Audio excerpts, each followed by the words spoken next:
وی حوث ته چې کوم دی لاړو وی حضرت چې کوم دی حوث ته کېناست په جړاش جړلې ما دا طالب وی ما پوښتنه وکړه حضرت تاسو جاړې ولې استاد محترم تاسو جاړې ولې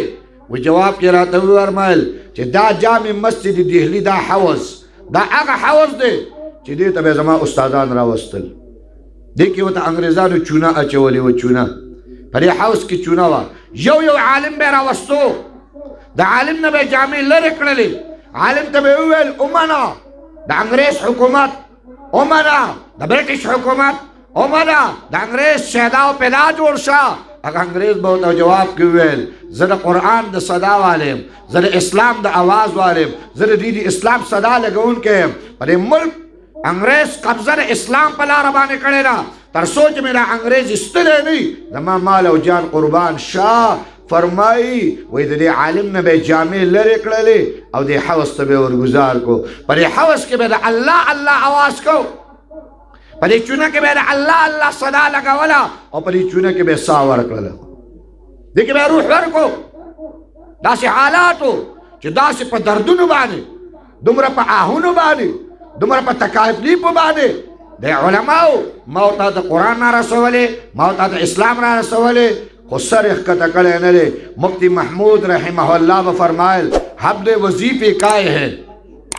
ہم نے وظیفے کائے ہیں لیکن کسی انگریز کے سامنے اپنے سر کو تسلیم نہیں کیا خم نہیں کیا من وظیفے خوړلي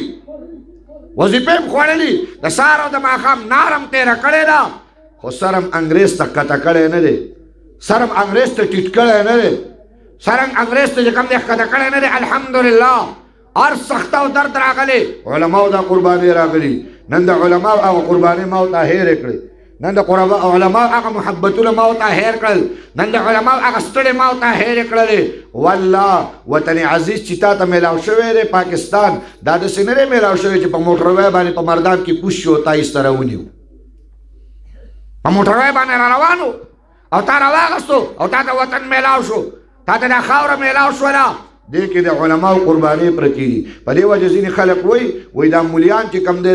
منډه ډېره زیاته وي د عالمان منډه ډېره زیاته وي حکومت هم غواړي بادشاهي هم غواړي زه هم زه په دې باندې غواړم په دې کې زما د اکابرو وینه پرته ده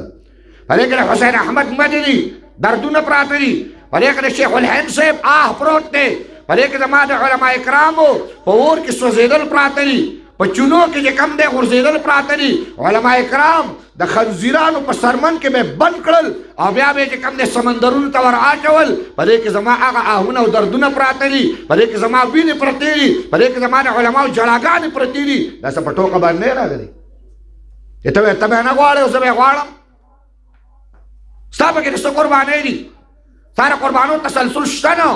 ستا د قربانو تاریخ شته دی نو الحمدلله زما د علماء دیوبند د علماء دیوبند د علماء یو تاریخ د 1857 نه راواله تر د 1947 پورې پروت دی الحمدلله یو دردونه پراته دي خو کاش چې ما هغه تاریخ کتلی کاش چې ما هغه ماضي کتلی کاش چې هغه دردونه او آهونه ما کتلی